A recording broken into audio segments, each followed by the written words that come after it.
चलो तर मी निघाली होती आज रंगपंचमी सेलिब्रेशनसाठी एक ठिकाणी. तिकडे सर्व स्त्रिया जमलेल्या होत्या, जिथे आम्ही सर्व सेलिब्रेशन करणार होतो. इकडे सर्व गँग ऑलरेडी इथे जमलेली आहे आणि आम्ही यायला लेट झालेलो होतो. सर्व अरेंजमेंट इकडे झालेली होती, जसं की हे बुफे वगैरे लावलेलं होतं, टेबल्स अरेंज केलेले आणि गेल्या त्यांनी मठ्ठा सर्व केला. इथे मठ्ठा पिला आणि सर्वांची इथे घाई उडालेली होती ती ग्रुप सेल्फीसाठी.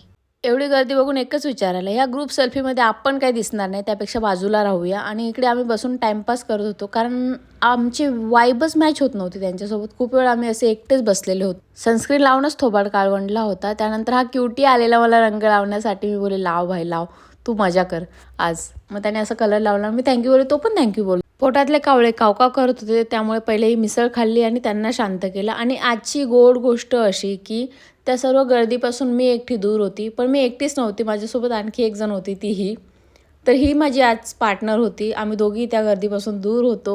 आणि ती ना माझ्याशी लहान आहे, खूप जास्त लहान आहे. मला हेच कळत नाही, नेहमी माझे वाईफ माझ्याशी लहान किंवा माझ्याशी मोठ्याच व्यक्तींशी का जोडतात. मला कोणी माझ्या ह्याचं का भेटत नाही, का देवा असे, का परमेश्वरा. मग अशी इव्हनिंग झाली, मी निघाली. चलो बाय.